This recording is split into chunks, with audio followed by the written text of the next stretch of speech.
예, 안녕하십니까. 전 농정연구센터의 장민기입니다. 만나 뵙게 돼서 참 반갑습니다. 어, 제가 말씀 듣기로는 이제 다양한 계층 혹은 다양한 분야에 계신 분들이 참석하셨다는 말씀을 들었습니다. 이렇게 시흥이 이제 저는 이제 세종 시민입니다만 이렇게 밖에서 보면 뭔가 이렇게 뭐라 해야 되죠? 뭐 활동, 기운이 아주 충만한 도시 같아요. 그러니까 한번 꼭 예전에도 한번 와보긴 했습니다만 이렇게 꼭 한번 와보고 싶었는데 이렇게 만나 뵙게 돼서 참 반갑고 또 영광스럽습니다. 어, 오늘 주제는 이제 6차 산업이라는 말씀을 좀 드려야 되고 아마 연과 관련돼서 직접 업에 종사하시는 분도 계시고 또 그렇지 않은 분도 계시다는 말씀을 드렸습니다. 근데 어쨌든 제가 드리고 싶은 것은 출발은 사실 농업이고요. 그러니까 농업이라고 하는 그 문제로부터 출발을 하는 것이고, 그게 이제 시흥시에 이제 어느 정도의 위치 혹은 어떤 의미를 가질지 뭐 여러 가지 또 생각이 있으시겠습니다만, 뭐 그 관련해서도 몇 가지 말씀을 좀 드리고 싶고 또 연을 또 생산하고 계시다면 혹은 그거와 관련 업을 하고 계시다면 도대체 이 연이라고 하는 그 테마를 가지고 제가 직접 연을 이렇게 언급해서 그 방향으로 하지는 않습니다만 어떤 방향으로 우리가 한번 생각을 해볼까를 이야기하는 그런 계기가 좀 됐으면 좋겠습니다. 아마 제가 알기로도 이 과정이 뭐 이렇게 6월 달까지 쫙 계속되는 걸로 알고 있는데요. 뭔가 이렇게 함께 이야기할 수 있는 이렇게 소재거리를 드린다 이렇게 좀 생각하시고 말씀을 좀 들어주셨으면 좋겠습니다. 혹시 6차 산업화라고 하는 말씀은 들어보셨습니까? 이 용어는 들어보셨습니까? 아, 다 알고 계시네요. 그럼 6차 산업은 뭡니까? 요즘 제가 아주 진짜 우스갯소리를 참 많이 듣고 다니는데요. 제가 6차 산업은 뭐 전문가는 아니지만 그래도 준 전문가는 돼요. 그래서 대한민국에서 많이 사례도 공부하고 했는데 6차 산업 얘기하면 갑자기 어느 분 손들 4차 산업혁명 시대에 무슨 6차 얘기하고 있냐고. 그리고 또 어떤 분은 거꾸로 우리는 벌써 6차 하고 있는데 무슨 4차 산업이 혁명이냐고 그 얘기하시는 분들도 막 있어요. 그래서 이 단어가 이렇게 막 있다 보니까 요즘 뭐 화두가 돼서 막 이렇게 우스갯소리도 듣고 이렇게 합니다. 그럼 6차 산업은 뭔가요? 알고 계시는 대로 그냥 한번 말씀을 한번 해주실랍니까? 답을 한번 해주실랍니까? 아, 1차 곱하기 2차 곱하기 3차. 예, 맞습니다. 예, 배우셨네요. 네. 그래도 공부를 아주 열심히 하신 모양입니다. 지난 시간에 배운 거를 막 답변하실 정도면. 자, 그러면 1차, 2차, 3차, 4차, 1차, 2차, 3차 곱하기는 알겠는데, 그럼 그 원래 뜻은 뭡니까? 뭘 곱한다는 거예요? 이 대목이 쓴다 맡기시네. 네. 뭘 곱한다는 겁니까? 갑자기 얼굴이 어두워지셨어요. 네. 1차가 생산이죠. 그죠? 네, 생산, 2차가 가공, 3차가 서비스, 유통, 마케팅 이것들을 결합한 사업을 해보자. 그게 이제 6차 산업화의 그 원래 의미입니다. 자, 이제 그런 말이 왜 나왔는지부터 조금 좀 생각을 해보고요. 오늘 주제는 6차 산업화니까 그 내용, 그 개념을 정확히 아시면 오늘 그 한 2시간 반은 재밌는 시간 혹은 의미가 있는 시간이 될 것 같습니다. 이게 이 그림 다 보이십니까? 예, 여기 앞에 보셔도 되고 또 아니면 잘 안 보이시면 자료에 또 동일하니까 같이 보시면 되겠습니다. 아, 연산업이 어떻게 전망이 있으신지 잘 모르겠어요.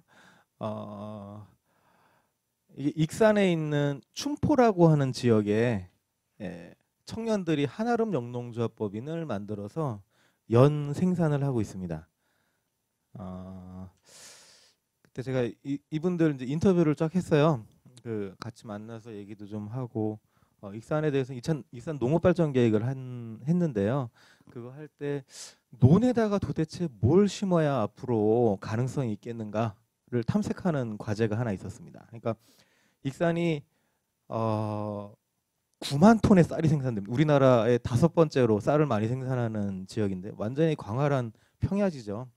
거의 뭐 논이 뭐 시 전체 면적의 50%를 차지하는 아주 큰 지역이고 좀 걱정은 됩니다. 이런 그 쌀이 최근에 이제 과잉이 되다 보니까 과잉일까요? 그러니까 덜 먹는 거죠.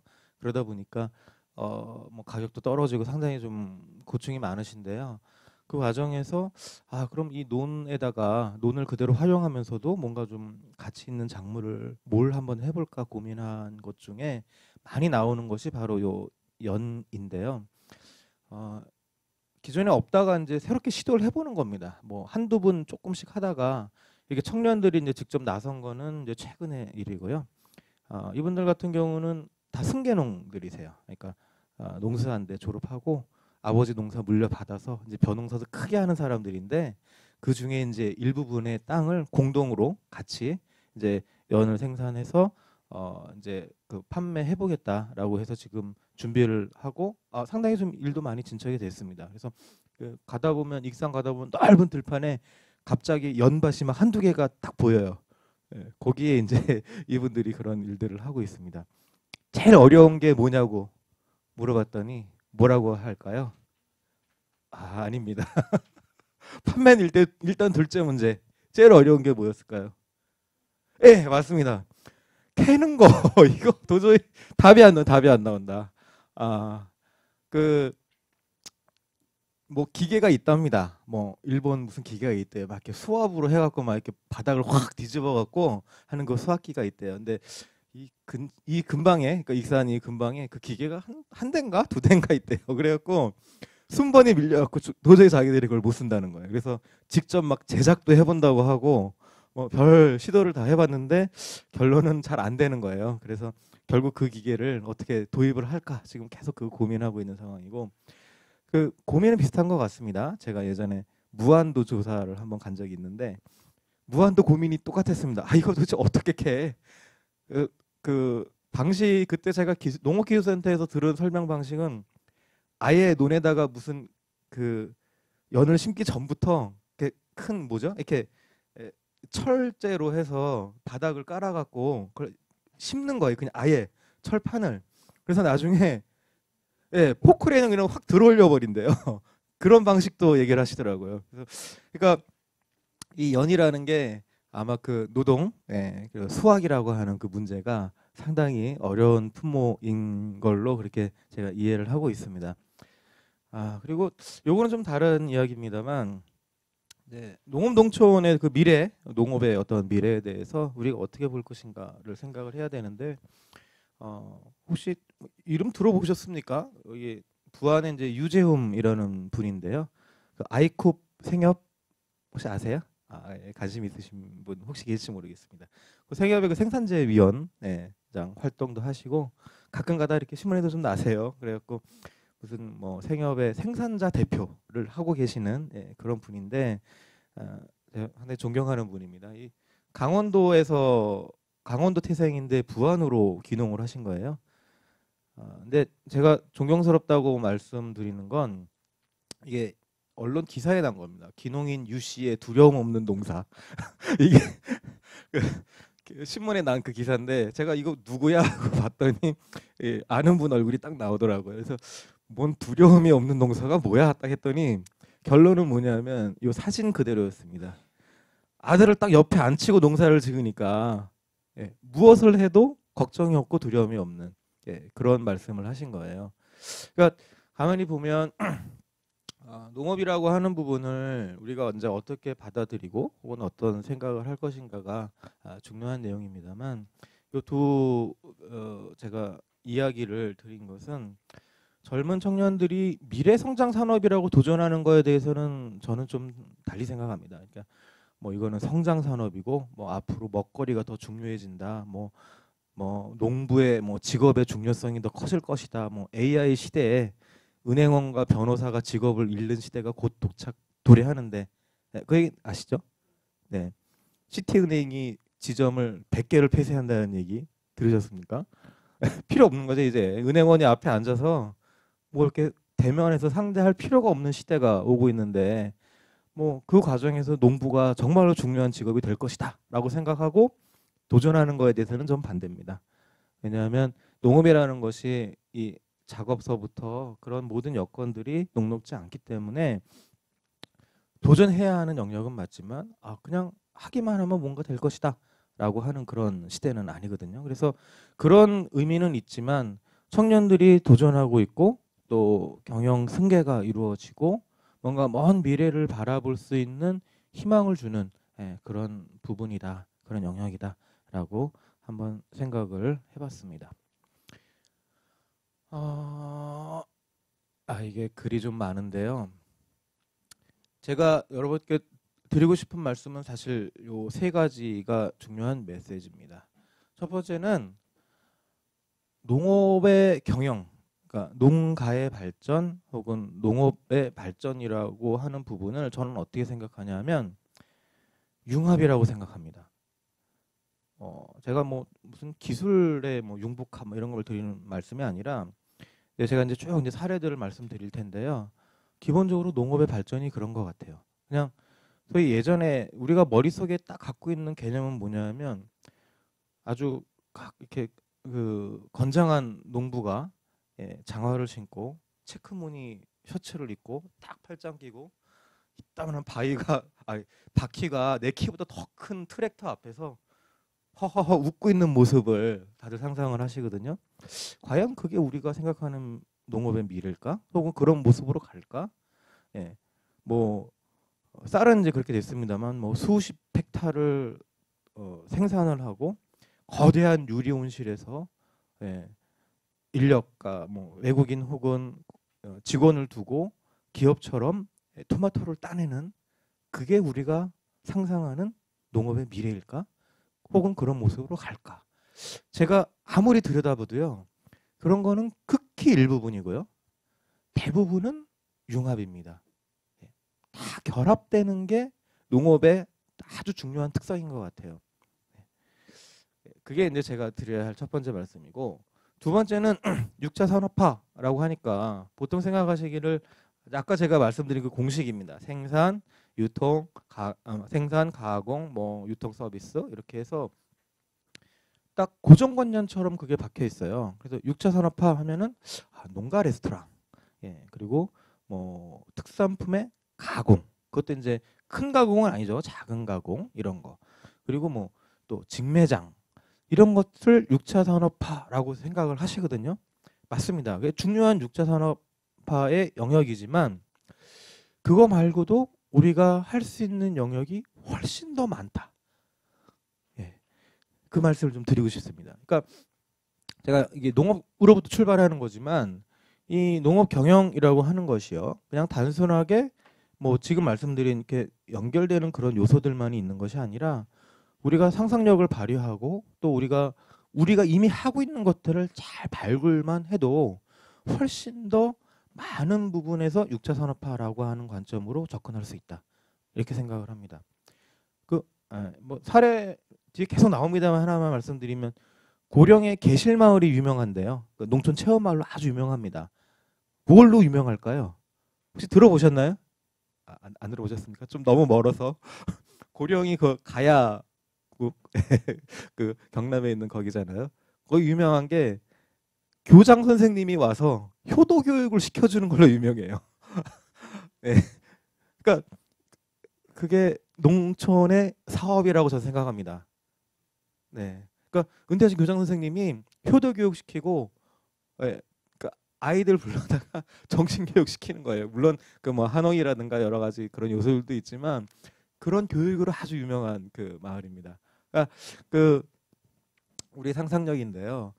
이건 1차, 2차, 3차니까 우리는 이렇게 결합을 해야 돼라고 하는 공식이 꼭 이제 그게 수학 공식처럼 생각하시는데 아니다 이겁니다.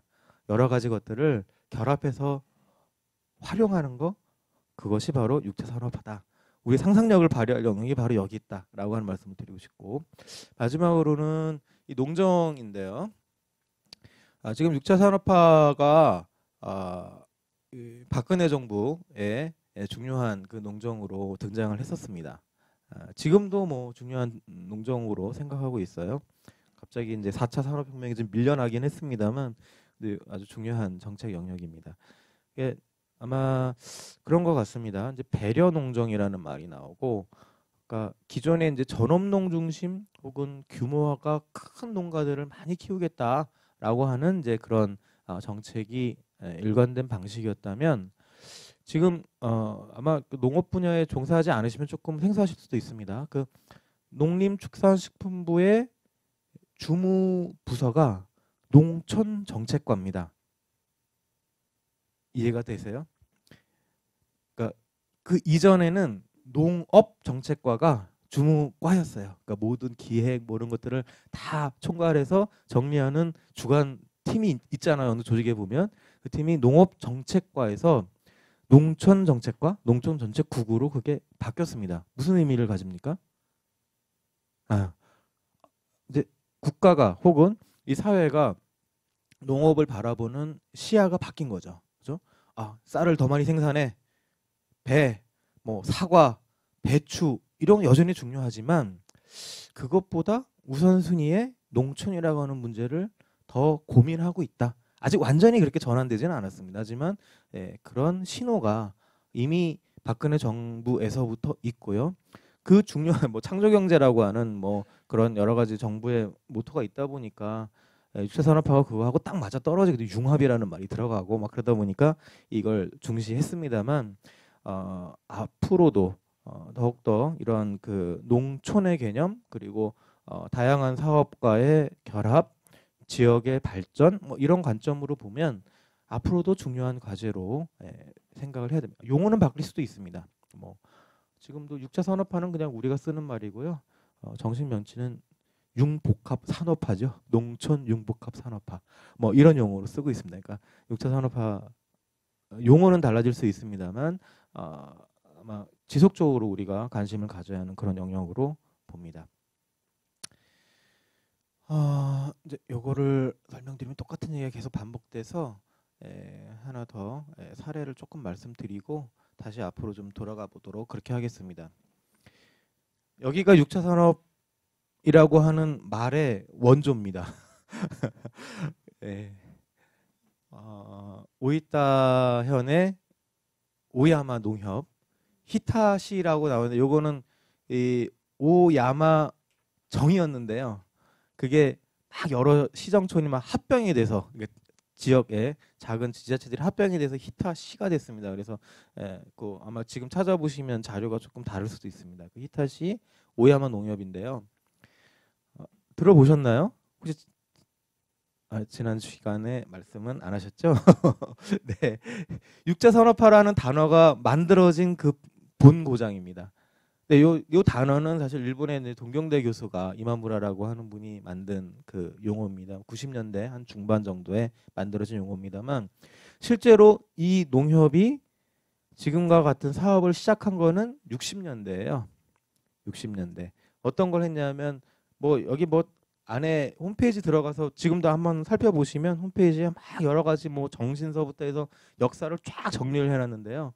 뭐 무슨 운동 뭐 1단계 2단계 막 복잡합니다. 그런데 제가 이해하는 바로는 아주 명쾌한 그 슬로건이 있습니다. 매실 밤 심어서 하와이 가자. 이게 이 농협이 이 지금 우리가 얘기한 소득 다각화 6차 산업화를 시작한 슬로건이었습니다. 이 시대가 어떤 시대였냐면 1960년대니까 어떻게 쌀을 어떻게 한 톨이라도 더 만들까를 고민하던 시대였거든요. 그 시대에 무슨 좀 반기를 든 거죠. 뭔 소리야? 우리는 우리 지역 특산물 뭐 매실 밤 이거 해가지고 돈 벌겠다, 소득 창출하겠다. 그렇게 해서 뭐 전혀 다른 방향의 소득 다각화 운동을 시작을 했고요. 그 결과로 지금 나온 모습이 이런 겁니다. 그러니까 이게 직판장입니다. 로컬푸드 직판장 가보셨나요? 로컬푸드 직판장. 그러니까 농가들이 직접 와서 진열하고 판매하는 거기에 이제 장소를 제공하는 그런 로컬푸드 직매장. 그리고 이게 뭔가 싶으시겠습니다만은 레스토랑입니다. 이게 뷔페식 레스토랑. 이게 이렇게 나무통에다가 옛날식으로 이렇게 쫙 진열해 놓으면 자기가 와서 이렇게 뷔페식으로 가져다가 먹는 게 레스토랑이 있고요. 이 직매장과 앞입니다. 다양합니다. 우리는 직매장이 아직 꽃이 잘 없어요. 근데 일본은 꽃이 상당히 많은 비중을 차지합니다. 앞에 이렇게 화해 이런 것들도 다 있고 여기 그림은 안 나옵니다만 코노하나 가르텐이라고 하는 그 지경 뭐라고 해야 될까요? 무슨 단지 같은 게 있는데요. 여기에 빵 공장, 뭐 직매장, 뭐 이런 것들이 다 들어가 있고 매실 가공 공장, 뭐 이런 것들이 다 들어가 있습니다. 뭐 농협이 주도하고 있는 6차 산업화라고 하는 특징은 있습니다만 이게 원조이고 또 지역이 뭔가 우리 매실이라고 거의 보면은 다 매실로 다 도배돼 있어요. 모든 그 내용들이요. 우리 지역의 특산물을 어떻게 표현하고 또 어떤 방식으로 우리가 이것을 이용할 것인가라고 하는 것, 그 모습을 전형적으로 보여주는 하나의 사례로서 우리가 알 수가 있겠습니다. 제가 또 하나 이제 말씀드리고 싶은 것은 아까 제가 이제 그 말씀드린 게 뭐였냐면 농업 경영은 융합이다, 발전은 그런 거라는 말씀을 드렸는데요. 그게 어떤 의미인지를 한번 일본 사례이긴 합니다만 우리도 좀 비슷합니다. 이거 사례이긴 합니다만 한번 그걸 좀 말씀드리고 싶습니다. 이게 일본의 그 나가이 농장이라는 데인데요. 첫 출발은 낙농으로부터 출발했답니다. 60년대에 그 아버지 때서부터 출발을 했죠. 지금도 그 축사가 이렇게 낙농 그 소들을 젖소들을 이렇게 키우고 있습니다. 그리고 지금 농장의 상징도 여기 이게 잘 안 보이시는데 이렇게 젖소를 간판으로 해놓고 있고 이게 원유 저장 탱크예요. 이렇게 옆에다가 그 앞에다가 간판해 놓고 농장에 이렇게 진입 마스코트처럼 이렇게 사용하고 있는 그런 농장입니다. 근데 지금 이 농장의 모습은 지금 뭐냐면 맨 처음 시작한 그 낙농 농장하고는 전혀 다른 모습입니다. 80년대에 벼를 도입을 했어요. 낙농만 가지고는 낙농의 뭐 규모가 지금도 크진 않은데요. 낙농이 여기에다가 이제 쌀을 도입을 했고, 그다음에 90년대 넘어오면서 도종 공장, 그러니까 직접 그 쌀 도종을 시작한 거예요. 작은 규모로. 그리고 97년도에는 떡 공장을 만들었습니다. 그리고 2013년에는 원래 있었던 이 낙농을 확장을 해서 목장형 유가공 공장 이걸 또 만들었어요. 그래서 지금 보면 어떤 모습이냐면 벼 32헥타, 뭐 상당히 큰 규모입니다. 지금 우리 쌀 규모로 봐도요. 그리고 생산 조종벼라고 하는 게 이제 뭐냐면 그러니까 식용이 아닌 벼, 그러니까 뭐 사료용이라든가 가공용 벼. 근데 여기 가공용 하고 있죠. 뭐 그런 걸 13헥타. 그러니까 논 규모도 상당히 크고 뭐 차교소는 원래 출발했던 거고 목초지에 원에 포도도 있고 아스파라거스도 있고요. 거기에 떡, 과자 뭐 이런 가공품 팔고 직판장, 이게 직판장입니다. 직판장 운영하고 이런 농업을 지금 하고 있거든요. 한번 보십시오. 이 농장은 무슨 농장입니까? 낙농 농장입니까? 떡 공장입니까? 제가 드리고 싶은 말씀이 결국 이건데요. 이게 가만히 보니까 이게 60년부터 출발한 농장이 지금 현대에 존재하는 그런 농장이 과연 어떤 발전 혹은 어떤 모습으로 앞으로 발전해 나갈 것인가에 대한 힌트를 주는 게 이게 아닌가 싶습니다. 우리가 생각하는 것처럼 거대한 면적이, 지금 이것도 면적이 작은 건 아니에요. 큰 면적을 뭐 드론을 띄워서 뭐 자율주행 트랙터를 가지고 대규모로 농사짓는 어떤 그런 방식은 일부는 있겠지만 많지는 않을 것 같고, 오히려 이런 형태로 원래 출발했던 모태에다가 새로운 경영을 자꾸 덧붙이는 방식으로 발전하지 않을까 생각을 합니다. 아까 그 익산구 춘포에 있는 청년들도 비슷하죠. 큰 논이라고 하는 기본이 있고 그 안에 새로운 작목을 도입해가는 그런 모습이 있지 않습니까? 제가 이제 그런 게 바로 농업의 발전의 한 모습이 아닌가 싶습니다. 또 하나 제가 여기서 강조해서 드리고 싶은 말씀이 하나가 있는데, 왜 갑자기 90년대 넘어가면서 가공에 막 뛰어들었을까요? 낙농 잘하면 되죠. 왜 갑자기 막, 그것도 최근인데 유가공 공장 왜 만들었어요? 돈이 안 돼서? 딱 어른분 딱 그러시더라고요. 설명터 드리니까. 아, 돈 안 되니까 이것저것 해보는 거겠지. 딱 그러는데 어떻게 생각하십니까? 제가 힌트는 드렸는데 질문에 대답들을 잘 안 하시네요. 네. 아버지 출발했다고 말씀드렸잖아요. 그럼 아들은 언제 출발했을까요? 예. 예. 이 시기에 아들이 이제 경영을 시작한 겁니다. 그죠? 그 후계 그러니까 세대 계승을 어떻게 할 것인가 아주 중요한 문제입니다. 진짜 우리 농업에서. 근데 이 육자 산업화는 가만히 뜯어다 보면 그러니까 현대를 사는 청년들에게 도전의 영역을 주는 것 같아요. 제 말이 맞습니까? 네, 뭐 편하게 살고 뭐 이런 문제는 아닌 것 같고 또 소득 이런 것도 중요한 문제가 되겠지만 그것보다는 현대를 살아가는 우리 후배들 또 청년들이 아버지로부터 물려받은 그 농업을 가꾸어 나가는 새로운 방식이 아닐까 저는 사실 그렇게 한번 생각을 해봅니다. 중요한 문제라고 봐요. 제가 여기 사례는 안 넣는데요. 사례로 많이 인용한 것 중에 하나가 그 미국의 큰 사과 농장이 있습니다. 제가 이름 기억이 안 나는데 그냥 스토리만 말씀드리면 거기도 홈페이지에 할아버지서부터 손주까지 그 홈페이지 대문 그 화면 사진이 할아버지부터 손주까지 온 가족이 찍은 사진이 딱 대문에 딱 있습니다. 미국 농업 생각하시면 큰 기업이 막 어마어마한 농업을 하는 거 생각하시지만 미국 농장의 대부분은 가족농이에요. 90%가. 예, 가족농입니다. 우리와 똑같습니다. 다만 규모가 다를 뿐이고. 그러면 그 가족농들이 농업을 하는 방식, 사과 농장이라면 어떻게 농사를 지을까? 들여다보니까 사과즙 공장이 있어요.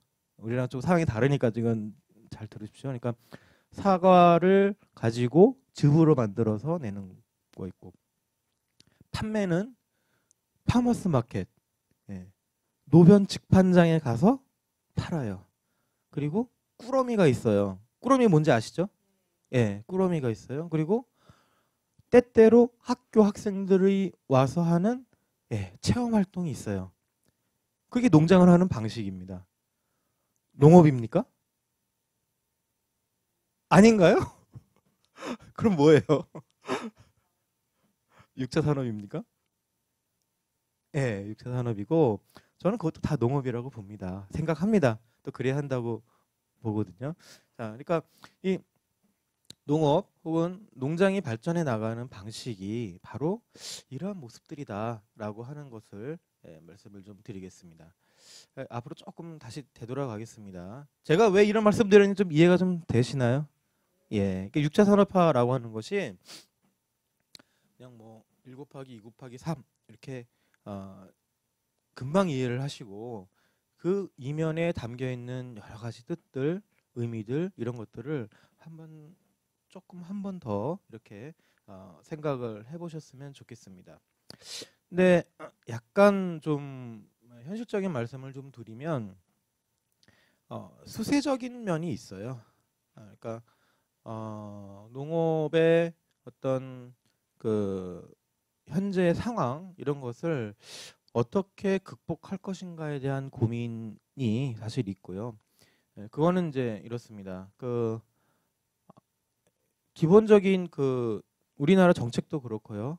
뭐 보통 분들 생각하시는 것들도 많이 그 생각하는 부분은 비용 절감, 과학화, 규모화, 단작가, 그러니까 하나의 작목의 전업화, 전문화 뭐 이런 것들을 상당히 좀 중요하게 생각하고 있고요. 그게 기본적인 농업 발전의 경로다라고 생각을 했었습니다. 근데 지금의 현실을 보면 그렇지 않구나라고 하는 것들을 점점 깨닫게 되었습니다. 그런 길로만 가갖고는 우리 농업이 살아남기가 어렵겠다라고 하는 판단이 점점 강해지는 거죠. 옛날에 하다못해 어떤 얘기까지 있었냐면 10만 양병설이 있었습니다. 이건 농업에 그냥 그대로 적용을 해도 가능한 상황이에요. 실제로. 지금 농가가 한 100만 호가 있다고 하는데요. 그 100만 호 중에 소득이 없는 농가, 비중이 그러니까 1,000만 원 미만 농가 50%가 넘습니다. 그러니까 농업으로 소득을 얻지 않는 거죠. 어떻게 보면 그런 농가들이 절반을 차지하고 있거든요. 그러니까 실제로 농업다운 생산을 하는 그 농장을 꼽으라고 하면 뭐 10만 개, 20만 개, 30만 개 뭐 이렇게 따지는 거예요. 뭐 그 정도가 뭐 몇 프로의 생산을 차지하고 있다. 뭐 이런 분석이 나오고 있을 정도로 상당히 지금 뭐 이렇게 발전되어 있습니다. 그러면 그 10만 명만 있으면 10만 농장만 있으면 대한민국 농업을 다 해결할 수 있나? 먹을거리를 다 해결할 수 있을까? 그렇게 생각해 보면 전혀 아니라는 거죠. 대한민국 국민이 그 10만이 생산하는 소수의 한 열 몇 개의 작물만을 가지고 먹고 살 수 있습니까? 불가능한 거죠. 그리고 그 10만 명이 그러면 이 광활한 160만 헥타의 땅을 다 농사 지을 수 있을까요? 불가능한 얘기들이 결국은 기결이 되거든요. 제가 이게 이런 그 의미는요. 제가 뭐 통계적으로도 막 많이 나오는데 이게 준비가 조금 됐나 모르겠네요. 죄송합니다. 그 통계들을 제가 자료에 안 넣은 것 같아요. 그런 그 배경은 어디서 나오냐면 여기서 좀 제가 그래프로 조금 설명을 좀 드리겠습니다.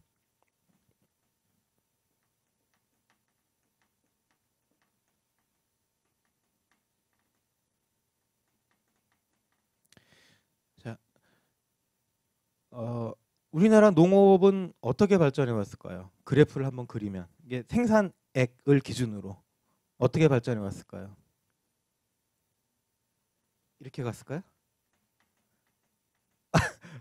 이렇게 갔습니까? 발전 안 했습니까? 예, 이렇게 갔을까요? 생산액, 예, 생산액. 예. 자, 1번입니까? 2번입니까? 예, 맞습니다. 농업은 정체 뭐 쪼그라드는 산업이다 얘기하지만 대한민국 농업은 계속 성장해 왔습니다. 예. 전 세계적으로 전 세계가 사실 그래요. 그러니까 농업 기술의 이제 발달이라고 하는 것이 일반화가 되어 있기 때문에 뭐 화학 비료, 농약을 사용한 그런 기술이라고 하는 것이 우리가 상상을 초월하는 그런 겁니다. 그러니까 전 세계 식량을 전 세계 60억의 뭐 인구를 다 먹이고 있는 그런 생산력을 갖추고 있는 게 농업이고 생산력은 계속 성장해 왔습니다. 그런데 여기서 하나를 좀 더 말씀드리면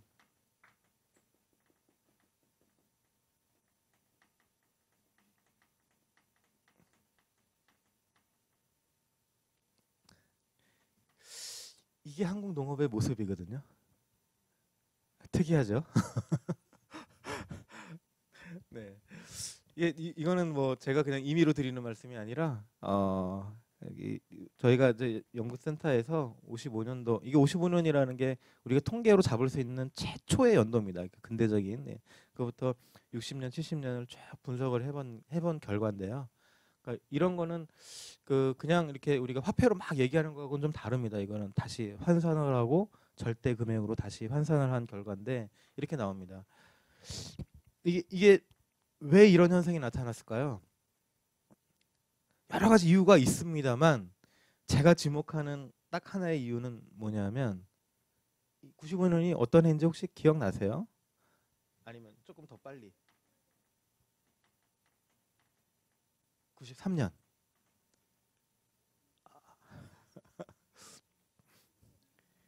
맞습니다. 우루과이 라운드 들어보셨죠? 예. 그래도 농업의 조예가 다 상당히 깊으세요. 다들 많이 알고 계셔갖고 95년은 그럼 뭡니까? WTO 출범입니다. 우루과이 라운드 합의를 93년 연말에 했고요. 그거에 따라서 가트 체제가 WTO 체제로 출범한 해가 1995년입니다. 그죠? 희한해요. 근데 이때부터 이거는 길을 잃은 게 아니라요. 뭐냐면 변동성이 커진 거예요. 성장은 멈추고 변동이 커진 상태로 한국 농업이 가고 있습니다. 이거는 한국만이 아니라 전 세계 농업이 지금 다 그래요. 예. 어떤 변화가 있었던 걸까요? 예, 예, 예. 농산물에 대한 생각이 원칙이 바뀐 겁니다. 예. 수익 개방을 왜 하겠습니까? 미국이 하라고 해서 싸게 먹을 수 있으니까? 비슷합니다. 근데 아니죠. 뭐냐 하면 농산물도 이 WTO의 의미는 그겁니다.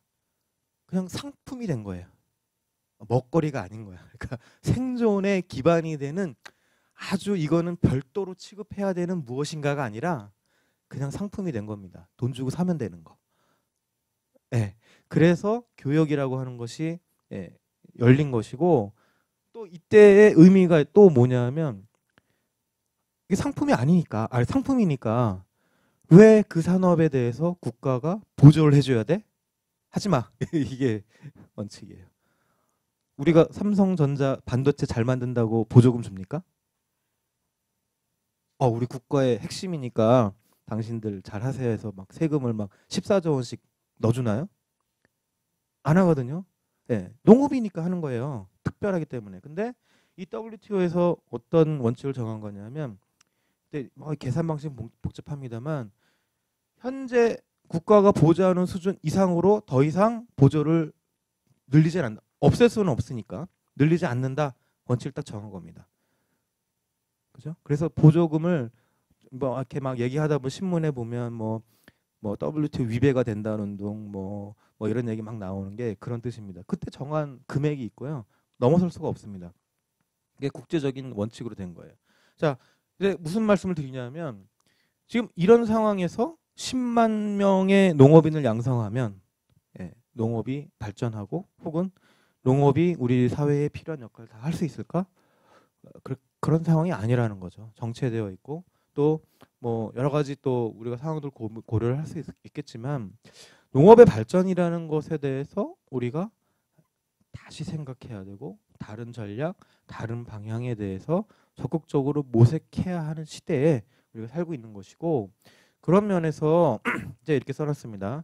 전문화, 규모화라고 하는 이런 한계, 그런 개념에서 벗어나서 융합, 복합, 다각화 이런 것들을 통해서 농업, 농촌에 가진 잠재력을 충분히 활용하는 방식으로 발전해야겠다라고 하는 새로운 새롭지는 않습니다만 그래도 그러한 전략을 조금 더 강조하는 그런 상황으로 와 있다라고 하는 말씀을 드리겠습니다.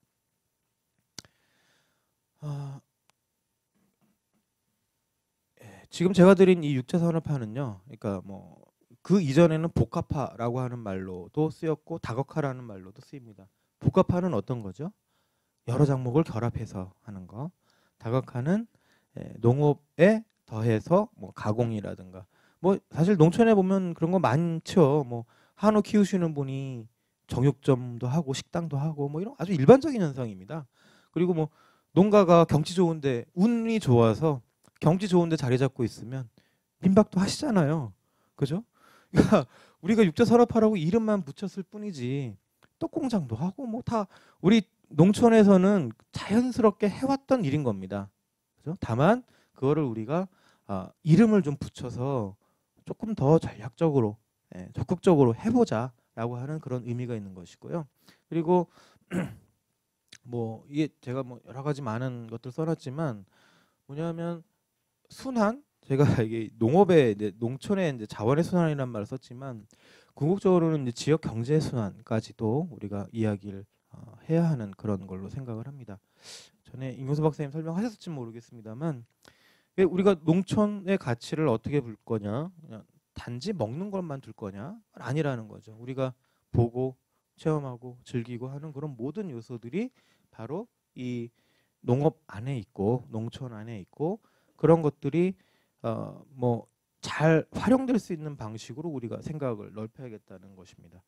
근데 좀 특이한 거는 왜 이런 얘기하면서 농업 농촌 얘기하면서 육체 산업 얘기하면서 왜 지역 경제 순환을 얘기하냐 아주 특이한 건데요. 우리나라의 중요한 현상 중에 하나인데요. 또 수도권에 계셔서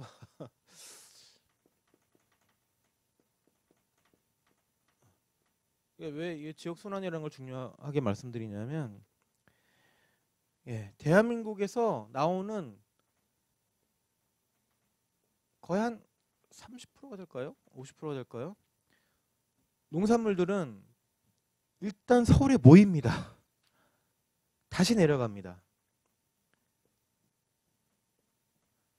특이한 구조입니다. 이런 현상이 엄청나게 강해요. 경북 안동 도매시장이 있습니다. 그 도매시장에서 무엇을 취급할까요? 도매시장은 뭐 하는 데입니까? 식당 하시는 분들이 가서 농산물 사서 원재료 사고 우리 주부들도 가서 뭐 농산물 구입하고 하는 그런 곳이잖아요. 안동의 도매시장은 뭘 거래할까요? 사과입니다. 사과. 안동 사람은 사과만 먹습니까? 그래도 성공한 케이스예요. 전라도 사과가 다 일로 가. 막 이렇게 전국의 사과들이 막 이쪽으로 모여서 어디로 갈까요? 다시 또 올라가요. 뭐 그렇습니다. 여러분들이 전국에 있는 뭐 농산물들을 다 먹고 계시는데, 그죠? 그러면 이 정읍에 소가 6만 마리가 있습니다. 소 6만 마리. 정읍이라는 이 도시에 이 정읍 사람들은 다 맨날 하루만 먹습니까? 상당히 그 왜곡돼 있는 그런 모습이 있어요. 이러한 것들이 결국 뭐 여기 원료만 있고 또 여기에 뭐 가공이라든가 부가가치는 또 다 이 인근에서 막 진행되고요. 유통 상인들이 하고 있는, 그야말로 이 지역 경제의 어떤 그런 요소들이 밖으로 빠져나가는, 뭐 먹거리로 따지면 아주 그게 큽니다. 그러니까 뭐 글로벌 먹거리의 문제만이 문제가 아니라 우리 대한민국 안에서의 문제 상당히 심각하고요. 그런 것들을 완화시키는 역할, 우리 지역의 우리 농업을 어떤 모습으로 만들어낼 것이냐, 정말로 중요한 그런 의미를 갖고 있다고 생각을 합니다. 그러면 아까 제가 이제 일본 사례를 말씀드렸는데, 제가 왔다 갔다 해서 죄송한데요. 논리 따라서 말씀하다 보니까 이렇게 되네요.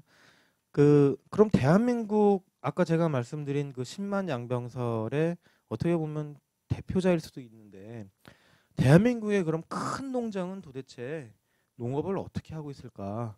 그것도 조사를 해봤어요. 그냥 드리는 말씀이 아니라 조사를 해봤는데, 전남 고흥의 주갑농장이라고 있습니다.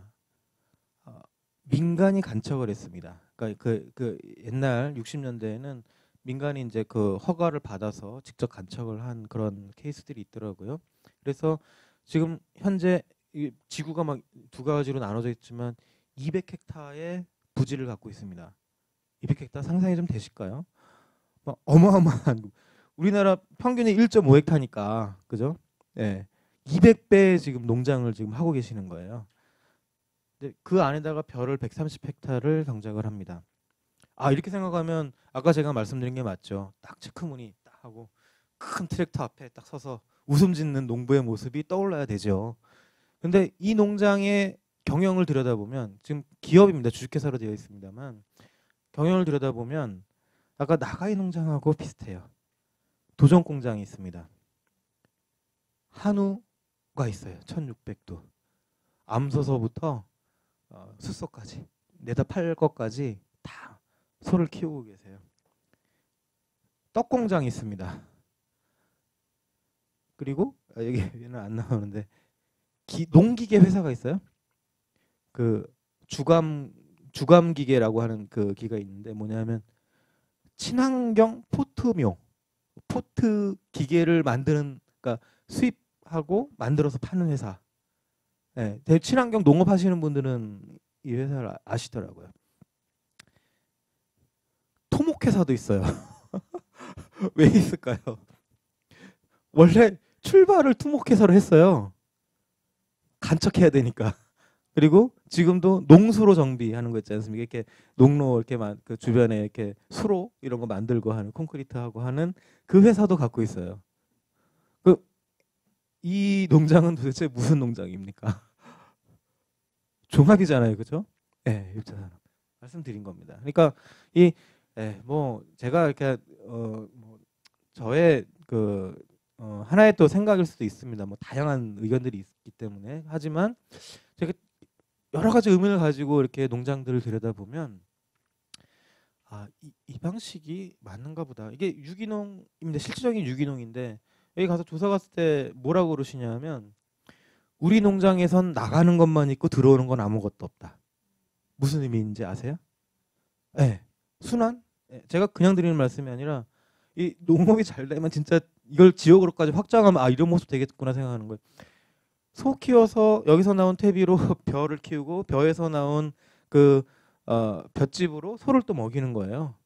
그러니까 이 안에서 순환이 일어나기 때문에 모든 걸 다 만들어서 밖으로 빼내면 되는 거죠. 제가 봤을 때 그 해에 매출액이 상당히 줄었더라고요. 왜 그러시는지 소를 한 마리도 안 팔았대요. 소 가격이 지금은 이제 가격이 좋지만 가격이 안 좋을 때 안 파신 거예요. 그냥 갖고 있었던 거예요. 그게 가능한 거죠. 왜냐하면 시장이 변동했을 때 내 안에서 그걸 조정할 수 있는 그죠? 네, 그런 힘이 이 농장에 있더라고요. 그래서 아무리 봐도 가령 한우만 뭐 진짜 500도 키우는 큰 농장이었으면 아마 그 한우 가격 폭락했다면 아주 큰 타격이 입었을 겁니다. 그죠? 그런 형태로 우리가 이 농업의 경영 혹은 유지 발전이라고 하는 의미는 어떻게 보면 그렇게 여러 그 내용들을 결합해 가면서 만들어가는 것이 아닌가 이렇게 좀 생각을 해봤습니다.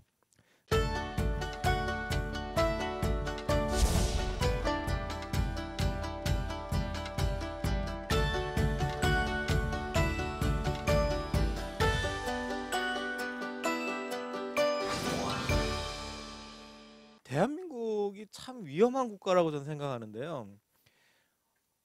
뭐 4분의 1이 다 여기서 모여서 사는 거잖아요. 그러니까 여기 우리 먹거리라고 하는 거, 뭐 이 농업의 농산물이라고 하는 거는 사람이 많은 쪽으로 갈 수밖에 없어요. 그렇죠?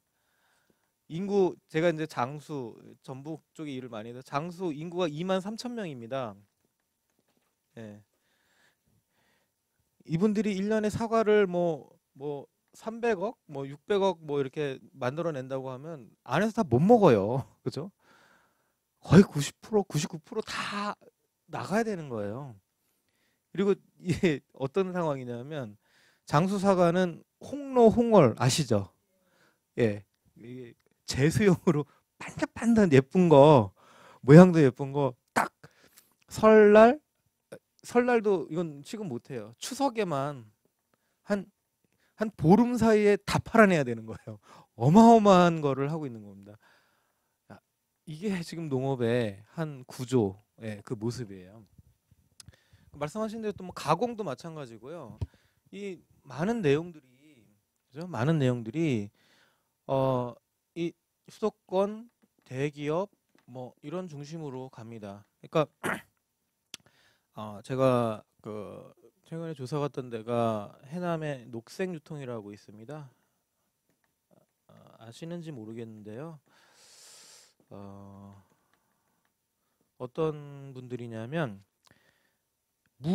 그러니까 배추, 겨울 배추죠. 해남 겨울 배추, 양파 이거 생산해서 유통하는 그런 법인을 농가들이 스스로 만드신 거예요. 여기가 처음에 사업이 잘 나갔던 거는 뭐였냐면 김치 공장 납품을 생산자들이 직접 뚫은 겁니다.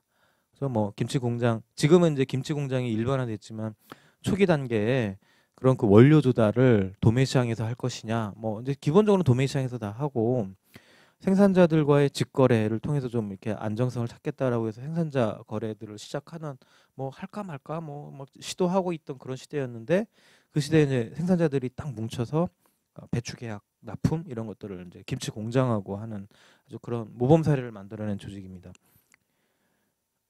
작년 조사 갔을 때 뭐 올해도 이제 한 번 더 갔었는데요. 김치 공장 거래를 다 끊었습니다. 안 한다. 다시는 안 한다. 하시더라고요. 이유가 그거였습니다. 그러니까 막 이 계약 납품이니까 신의가 있는 거잖아요. 그래서 가격이 막 폭등하면 김치 공장 입장에서는 배추 가격이 폭등하면 싸게 살 수 있는 거잖아요. 농가 계약하고 해놨으니까 그 물량을. 예, 그래서 그 가격 계약대로 지키라고 해서 그 가격은 이제 생산량이 그 적기 때문에 가격이 높은 거거든요. 내 생산량도 못 맞춰요. 그 계약한 물량을. 이 가격에 사갖고 납품하는 거예요. 엄청난 손실을 보겠죠. 감수했어요. 아, 그래도 우리 신의 성실의 의무에 의해서 우리가 계약했으니 지킨다 하고 그걸 이행을 쭉 해줬답니다. 근데 그 다음에 지내니까 이게 지금 이 상황이 다 관련이 있어요. 폭락을 했네요. 그럼 똑같은 입장 아닙니까? 신의 성실로 그 계약 가격대로 사줘야 되는 게 그 공장의 기본적인 신의 성실이잖아요. 안 하더라는 거예요. 물량 줄이는 건 기본이고 안 받아. 뭐 이게 뭐 병충해 흔적이 있네요. 안 받아요. 차 전체를 그냥 확 다 반품 뭐 이런 식으로 행태를 보이고 뭐 도매시장에서 뭐 사들이고 막 이런 형태를 딱 보이니까 이런 데하고 나 거래 못 하겠다고 해서 다 끊어버리고 지금 무조건 도매시장 출하. 얼마를 받든 신경 안 쓴다. 그냥 시장에 낸다는 건 그만큼 이제 그 리스크를 감수하셔야 되거든요. 오히려 그게 더 유리하다라고 하는 거. 그게 하나가 있었고 두 번째는 직영 생산을 하시더라고요. 직영 생산. 법인이 직접 생산해요. 영농자 법인이니까 가능합니다. 일반 기업은 못 하는 거고요. 그러니까 이제 비용 절감 혹은 그 규모화라고 하는 그 방식을 농가단 이용이 불가능하겠다. 그래서 큰 뜰을 만들어서 직영 생산을 하는 형태로 바뀌셨더라고요. 네. 제가 이제 이런 구조에서 그럼 우리가 희망을 갖는 방식은 뭘까? 이제 지역 얘기를 좀 해야 되는데요. 제가 최근에 사실 주목하고 있는 거는 뭐냐면 그 도농 복합시입니다. 시흥은 어떨지 모르겠습니다. 제가 이 시흥 상황을 잘 몰라서 어, 가능성이 있는 것 같아요. 제가 익산 말씀 자꾸 드리는 거는 참 재밌는데요. 아까 말씀대로 쌀 중심 지역이고 대한민국의 쌀을 다섯 번째로 많은 양을 만들어 출하하는 도시입니다. 인구 뭐 한 30만 정도, 20 몇만 되는 그런 도시인데 희한한 게요. 이렇게 도시가 쫙 있는데 옛날 이리시하고 익산군이 합쳐진 거예요. 예, 이리시 지역 여기 시부가 있고요. 예, 동부죠 죄송해요. 동부가 있고 이게 읍면부예요. 예. 이게 다 논입니다. 뭐 이쪽 지역 이게 자체가 다 논이고 이 위에도 또 논이 있고 막 엄청난 논 평야지대인데 인구의 거의 대부분이 다 여기 사시더라고요. 예, 점점 과소화돼. 근데 희한한 거는 여기가 학교 급식, 로컬 푸드 이게 사실 완주나 이런 데 이제 사례가 계속 나오지만 익산은 그렇게 잘 되지는 않습니다. 그런데 잘 되는 거 학교 급식은 정말로 여기 잘 되고 있어요. 농가들이 한 어려운 뭐 무슨 협동조합을 만들었습니다. 그래서 쌀 협동조합이 있고 그다음에 이제 일반 협동조합이 있는데 쌀은 쌀만 전문으로 친환경 전문하시고 그 협동조합을 만들어서 학교 급식에 되는 농산물들을 100여 농가들이 여기에 참여하고 계시는 거예요. 학교 급식 하려면 어떻게 해야 됩니까? 장목 다각화를 할 수밖에 없어요. 이해되시나요? 그것도 지역산, 네? 예, 농산물, 친환경 농산물을 하니까 결국 농가들이 60개 품목을 할 수밖에 없는 거예요. 쌀 하나 갖고 안 돼요. 그렇죠? 쌀은 쌀대로 하고 뭐 하다못해 메론, 뭐 토마토, 애들 그 간식으로 줄 것까지도 다 만들어내야 되는 겁니다. 그러니까 농업이 조금씩 좀 변하는 그런 모습이 나타나는 거죠. 결국 또 특이한 거는 여기 이게 시민들이 있는 지역이 있다 보니까 이 교류 활동 맨날 이 여기도 남북 문제가 있어요.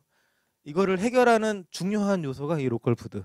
그죠? 지역사회 통합이라고 하는 것도 결국 이런 먹거리를 통해서 해결의 실마리를 찾자. 뭐 이런 움직임들을 합니다. 그래서 익산시가 참 재밌는 거는 갑자기 미래 농정국을 만들었어요. 예, 시에서 이 예, 대부분 보면은 이 농업부서가 특히 큰 도시들 같은 경우에는 경제산업국의 하나의 과 이렇게 존재하거든요. 근데 여기는 시장님이 바뀌시면서 농정국을 하나 만들어 버렸어요. 기술센터 그대로 있고요.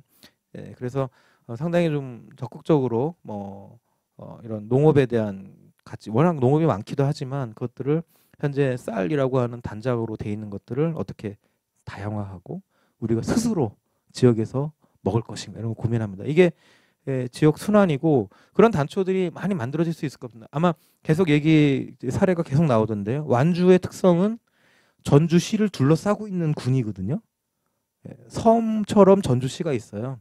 그러니까 이 전주의 시장과 어떻게 보면 이게 그 도농복합과 비슷한 그런 활동들이 있는데요.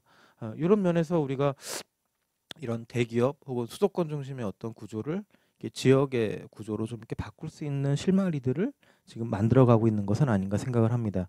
가공도 마찬가지인데요. 가공을 수도권으로 가져가겠다 생각하는 순간에 90억, 100억 투자해야 됩니다.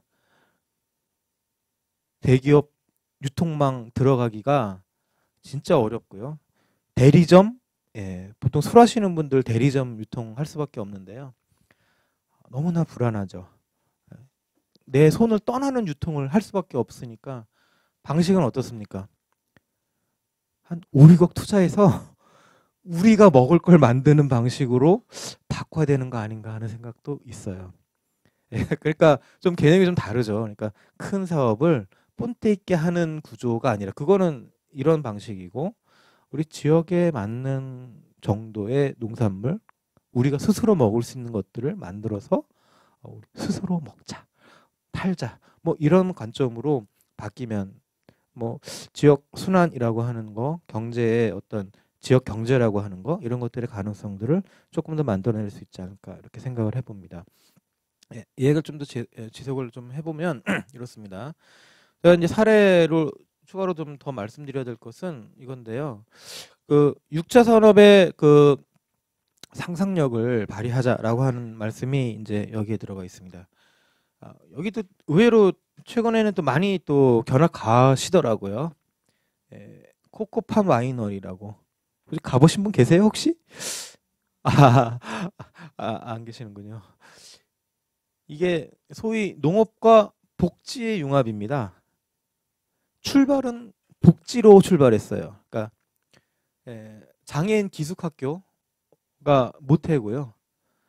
제가 여기 조사 갔을 때 참 재밌었던 거는 이게 이렇게 보시면 이게 그냥 뭐 그런가 보다 뭐야 이게 뭐 산에 뭐 이렇게 심어놨네 이렇게 되는데 네, 아는 교수님이 이렇게 딱 안내를 해서 가는데 깜짝 놀랐어요.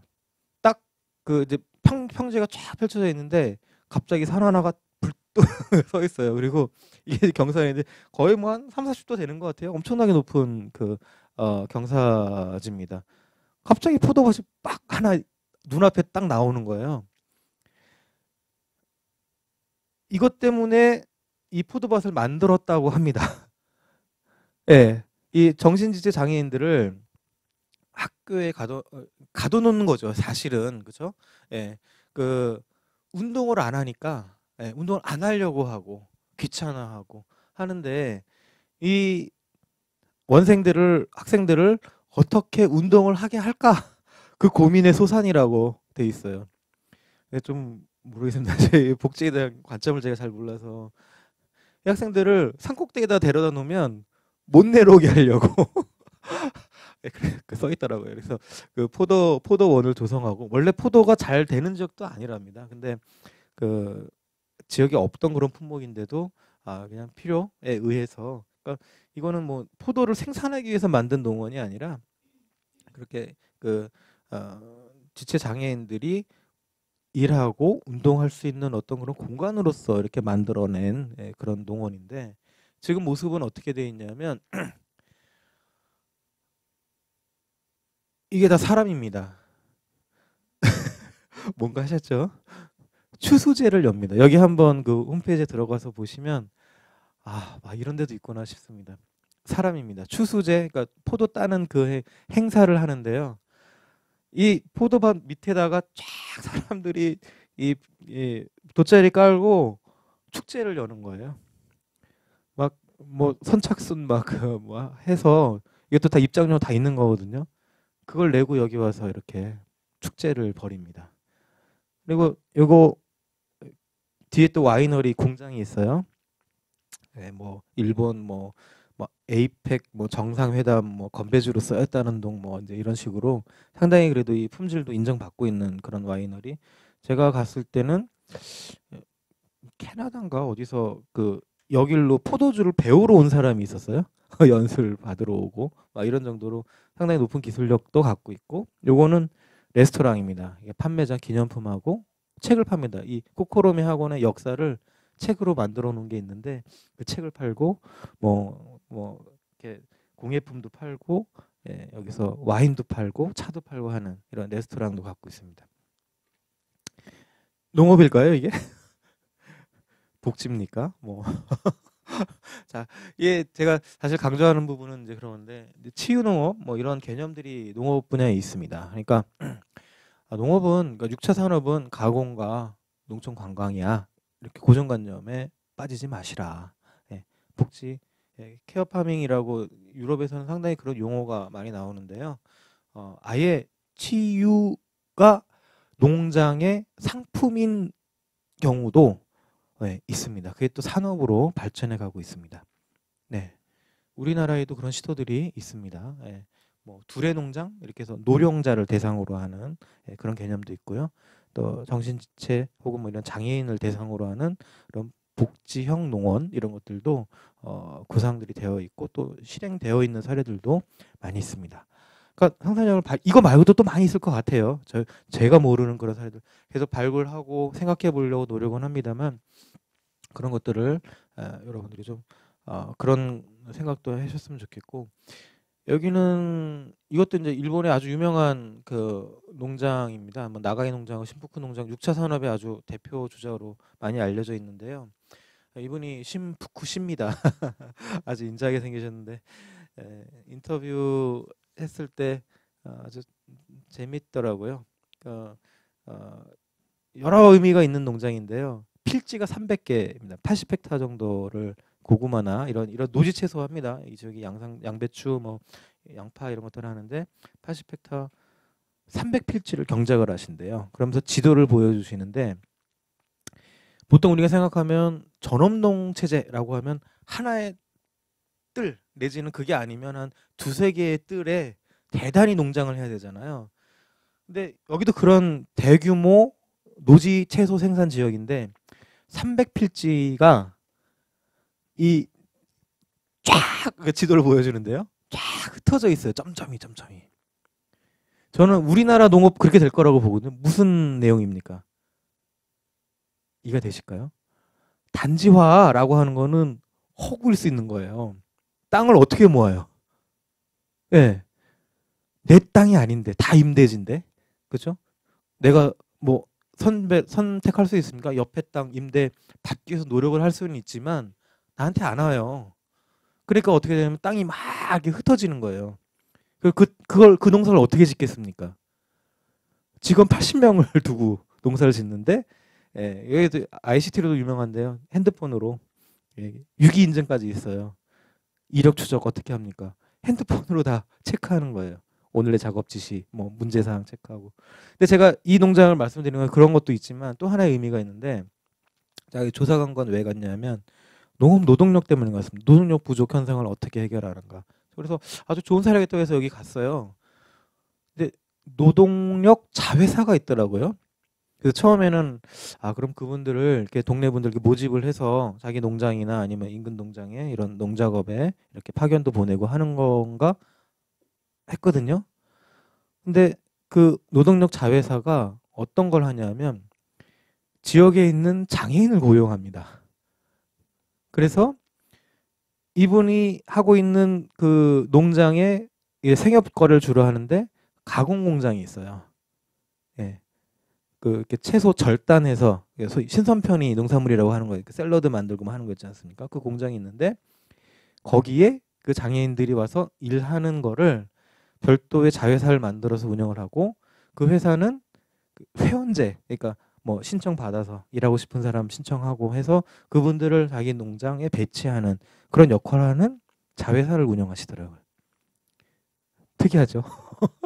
그러니까 제가 생각했던 그 농업의 모습 혹은 그 농업 노동의 모습하고 전혀 다른 관점의 노동의 운영을 하고 계시는 거예요.